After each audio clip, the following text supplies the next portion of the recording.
It's lunchtime. It's been a busy day in clinic already, and all of a sudden your EHR goes down. Stress starts to mount as you think about your patients not being seen, and your doctor's getting frustrated at the fact that their system is down. What do? My name is Michael Patrick. I'm president of Sistine Medical. We're an IT services company, and today we're going to talk about that exact instance, or creating a disaster recovery plan. Like I like to say, what to do when everything goes wrong. And I have 3 objectives today, and we're going to teach you about this. 1, we're going to understand about what a disaster recovery plan is. 2, we're going to understand how a disaster recovery plan relates to our HIPAA preparedness as practices. And then 3, we're going to go through the process of creating a disaster recovery plan. Now, I'm kind of a positive guy. Most people know me, think I'm pretty smiley and happy-go-lucky. And with this type of material, I wanted to make sure that we had kind of a positive air as well. So, on the count of 3, I'd like you guys to say this with me, just as a nice positive affirmation to get things going. Does that sound good? Okay, here we go. 1, 2, 3. We've got this. That's right. I feel positive already, don't you? Wonderful. All right, let's get right into it. Let's think about what a disaster recovery plan is. Now, the Disaster Recovery Journal defines a disaster recovery plan as the management-approved document that defines the resources, actions, tasks, and data required to manage a technology recovery effort. Now, let's break that down for just a moment. The management-approved document, that means, as practice administrators, you can't delegate this to your IT department or clinical staff. You have to be involved in order to make sure that you're approving this process as you go through. We also have resources, actions, tasks, and data. That's a lot of stuff. Think about the amount of time that we're going to have to take in order to gather that information and synthesize it for the practice. It's going to take a little bit of time. And then lastly, in order to recover from a technology event or a disaster event, we have to know what types of risks are out there. So we're going to go through those. Now, I'm also here to tell you that, like many practices out there who have defined our disaster recovery plan this way, they are not your backups. Just because you have a backup plan does not mean that it's a disaster recovery plan. The same thing goes for our antivirus, or even our cloud infrastructure with our fancy vendors that have your data in the cloud. What a disaster recovery service is, or what a disaster recovery plan is, it's the people, the responsibilities, and the process that you'll go through when a disaster strikes. Now, lots of different practices and corporations go through these plans, and they're very worthwhile. But the reason that we go through these truly is because in the event of stress, a stressful moment, such as a huge outage, you need to be able to understand a plan that you've rehearsed and then go through those motions, almost as if it was muscle memory. Because like Mike Tyson once said, everybody's got a plan until they get punched in the face. This way, you'll be ready whenever you have that type of punch to your technology section. I used to be a competitive sailor. I sailed all around the state of Texas, and we had these fast boats called Viper 640s. And they had all the go-fast materials on them, the carbon fiber masts, fancy bulb keels, and they really moved down the water. And I was in a 2-day regatta with a friend of mine, and we were in the lead going into the second day. And on the second day, we were going towards the leeward mark, the furthermost downwind mark. And we were going to do a jibe. And our spinnaker was up, and we were cruising. It was like 30-mile-an-hour winds. So everybody was kind of on edge, making sure that the boat was upright. We go through a jibe in order to have that boom swing across and go towards that mark. As soon as that boom flips over, we hear crack, and then the mast falls straight into the water ahead of our boat. We come to a complete stop. Now my skipper, who's standing on the transom with the tiller in his hand, has his mouth wide open. So what I did was I gathered up the sail and then the broken mast and put it into the boat so we could then get towed into the harbor. Later at the bar, Steve says to me, "Michael, thank you so much for doing that. I had no idea what to do." But what Steve didn't know was that this exact thing happened to me 8 months earlier in another boat. So what's the thing we can take away from this? Don't go sailing with Michael. That's what I would do. Actually, the thing that you take away is the fact that if you have a plan or if you've been through something before, then you'll be able to relate that to a situation of stress, right? That's what we're trying to do. And if that's not enough of a value point for you to understand to go through this process, your HIPAA preparedness also relies on it. In fact, for the administrative safeguards portion of the HIPAA readiness rules, you're required to do a disaster recovery plan. And you have to test it every year at a minimum. Now, that's okay because not only is there value in the process for your practice, but there's a lot of overlap for your HIPAA disaster or your HIPAA preparedness as well as your disaster recovery. Think of some things that we'll talk about later, such as your antivirus documentation, your firewall documentation, inventory. Those types of things will often coincide, so it's not work that's lost or double work. In fact, you can use it twice. You know, you guys have seemed to really grasp this pretty well. Do you think I can get you to say this one more time on 3? 1, 2, 3. We got this. Awesome. So positive. So positive. Thank you very much. Okay, so let's talk about how to create one of these disaster recovery plans. First, we're going to gather a bunch of information about our practice to kind of put the puzzle pieces out on the table. Secondly, we're going to assess that information that we've got and then synthesize a strategy for our disaster recovery plans based on our risks and priorities. That's where the magic comes into play. But first, let's gather some information. What I like to tell practices is to make sure that you're focusing on processes, because it's not technology that you're having to worry about, it's the actual work processes that you have per department that you're working on. So make sure that you write down your practice process in kind of a hierarchical manner. Secondly, get the basics out of the way, such as your hardware inventory, your software inventory, and your vendor information. That's just basic stuff that you can get relatively quickly. Now you'll need to know how they're connected, so you'll get a network diagram as well. 2 other things that I like to tell our practices is that make sure that you have your insurance information available too, because in the event of a disaster, you'll probably, depending on its size, you'll want to make sure that you get those that policy claim in there quickly. And then lastly, if your systems are down and you don't have your email or your phone system, make sure you do a master call list in order to get a hold of your employees whenever something's recovered, right? So now that we've done our inventory, we know what we've got on the table, let's do a risk assessment. Now, disasters come in 2 forms. And the first one is a natural disaster. Now, I have practices that are across the United States in various different spots, and different disasters affect them. So can anyone think of a natural disaster right now? Tornado. Tornado! What else? What else could affect our practice or have a problem? Maybe floods. Floods, perfect. What about something that's happening in California right now? Fire. Fires, that's right. Perfect.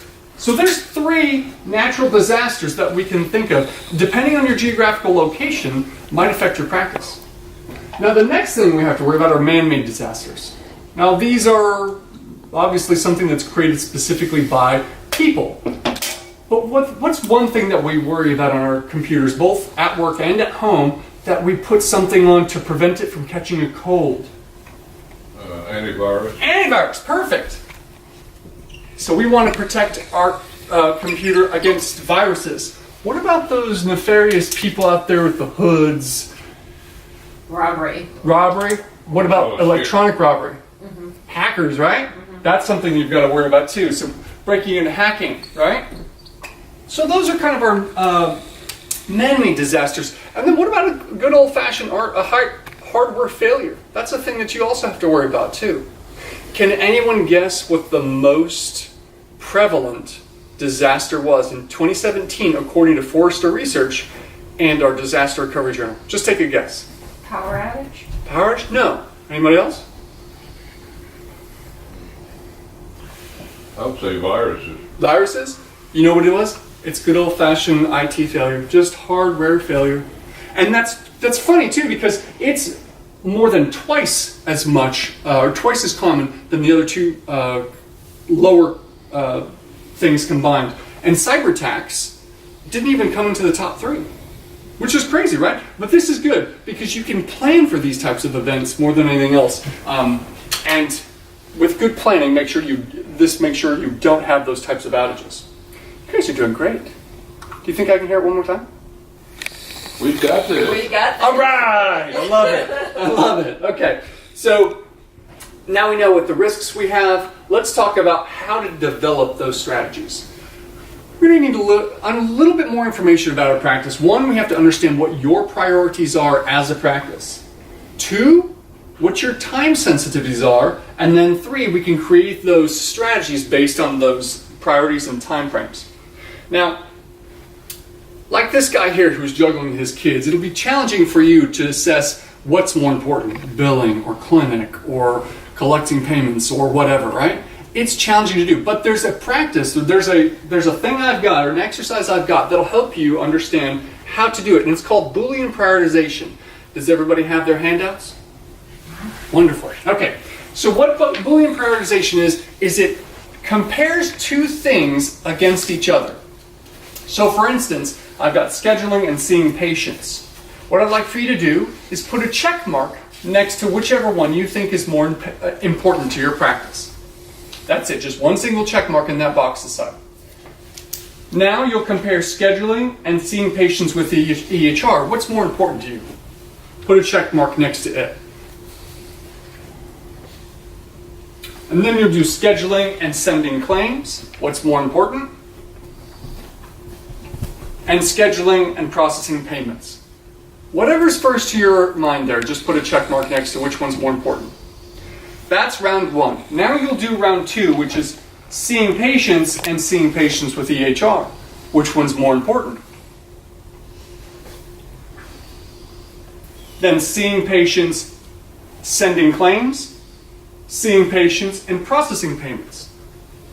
Round three is the same thing. You'll go through seeing patients, sending claims, seeing patients, processing payments, and then the last one is comparing sending claims and processing payments. Isn't that a neat exercise? At the end, you'll have a list that you've got lots of check marks next to. The one that has the most check marks is obviously your most important process. And you can do this with to-do lists or whatever else. I do this all the time. It's a lot of fun. And it's very helpful than having to look at a long list and think, oh, what's more important? There's an easy method how. Questions on that at all? Wonderful. Okay, so the next thing we've got, now we've got our priorities, we're going to worry about what our time limits are. Now this is a little technical.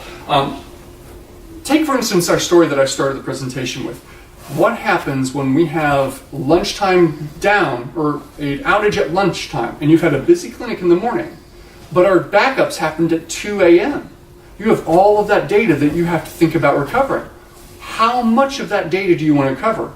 Are you willing to lose an hour? 4 hours? 8 hours? How much time is that risk worth to you? The second point, and that's called our recovery point objective, by the way. Our second point, which is the recovery time objective, is the time it takes from when the outage occurs to when we're back up and running and clinic is starting to go again. Those 2 points are something that you need to assess as a practice administrator. Now, some practices say there is no time that I am worth or I want to have downtime at all. And there's lots of them out there. We work with practices all the time that have zero downtime. But it's also an expensive endeavor relative to what they're trying to, or relative to their overall IT budget. So there's always this measurement of risk versus budget that you'll have to assess when developing these strategies. But once you know your time sensitivity, you can start to work with your IT team in order to develop those strategies.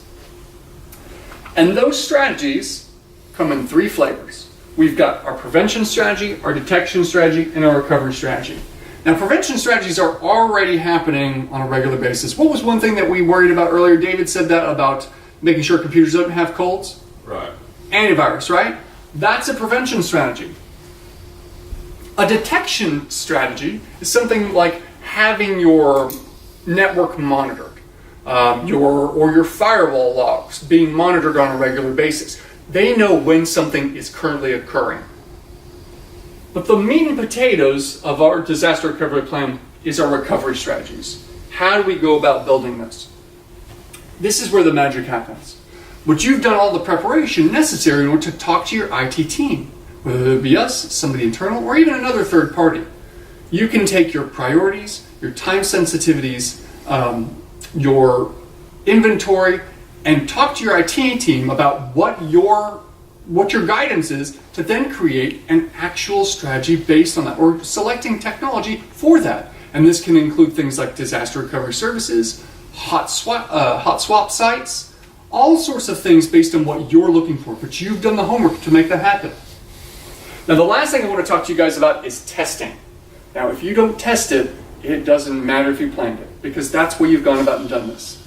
Secondly, we know that HIPAA preparedness requires us to test at least on an annual basis. So please make sure you test your disaster recovery plan. And I'll give you a couple tips on how to do that correctly. One is make sure that you're checking your licensing for your software. Some of these fancy licenses won't allow you to have 2 licenses installed at the same time. If you talk to them about disaster recovery, they'll make sure that they steer you in the right way. Secondly, do it off hours. I don't care how fancy it is. If you think it's hot swappable, do it where you're not endangering clinic. Then follow your plan. Make sure that you follow the plan that's written, not the one that's in your IT guy's head. We all have seen them click through things faster than we can blink. Make sure you follow what's written, because if Tommy's doing it today, Sue might do it tomorrow, and you need that plan. Lastly, verify your processes. It's not just about the data that you need to verify, but the actual point A to point Z in your clinical processes to make sure that's up and running. Because sometimes when you restore, it doesn't work right, and you need to test that. Then lastly, create a regular schedule. Lots of practices will do this annually. Some people will do it biannually, but it's up to you guys depending on how often you change your network. So that's it. We've answered our 3 questions. We know what a disaster recovery plan is. A disaster recovery plan just our backups, or is it something more? It is something more, right? Yeah. Fantastic. We also know that HIPAA requires us to complete a disaster recovery plan. And then lastly, we've gone through the process of creating our own disaster recovery plan, a tangible object that you can have and hold. But can practice administrators just delegate this to their team, or do they have to be involved? They have to be involved. That's right. Fantastic. I really appreciate your time today. Thank you very much. And if you have any questions, yeah, that's right. We've got this. Thank you very much.